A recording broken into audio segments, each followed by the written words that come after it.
My name is Angelina Caggiano. I'm currently a first-year PhD student at UMass Amherst.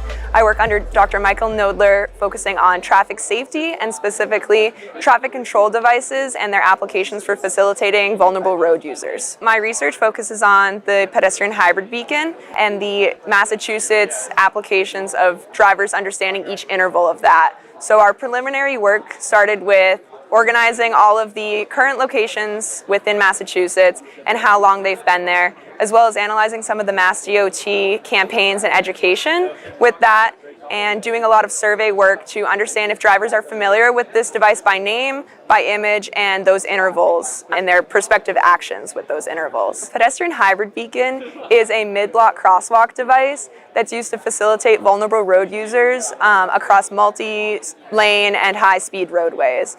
And so they originated in Arizona back in the late 1990s, but they were first installed in Massachusetts in 2015. And then it wasn't until 2021 when Mass DOT came out with their first education and public outreach campaign. So the results of this study really showed us that drivers are confused by mostly all of the phases, and the most successful phase actually was the solid red interval, which is one of the most important intervals within the pedestrian hybrid beacon because that is when the walk interval occurs for the pedestrian.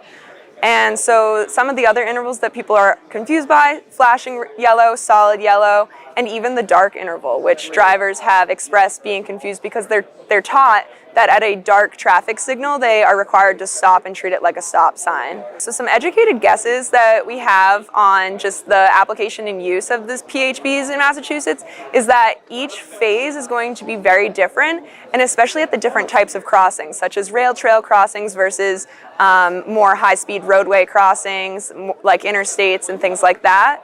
And then also in areas like school zones or areas where pedestrian activity isn't that high. So some previous literature from Kay Fitzpatrick and other authors have really showed us that there is high compliance for pedestrian hybrid beacons, and they have been successful in facilitating crossings at these mid-block crosswalks. But from what we've seen in our preliminary data collection in Massachusetts, we have not seen high compliance. And we have some efforts in place where we're going to be doing some video data collection over the next few months and analyze the stopping, partial stopping, and full stopping at each of these intervals and really go into it interval by interval. Here in Figure 1, this is the Mass DOT infographic that was created in 2021, and this was used to really send out to police officers and agencies to notify drivers and just educate them on how the PHB is working and how it's intended to facilitate users across the road.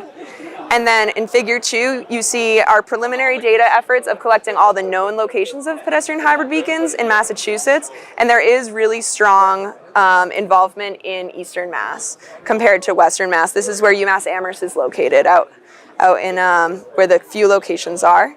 And there are predicted to be a few more locations installed throughout the next few years. And then so some of the survey results, we surveyed drivers of Massachusetts license holders and non-Massachusetts license holders. And we didn't really see a difference in the familiarity of these drivers, so we were able to analyze the results together.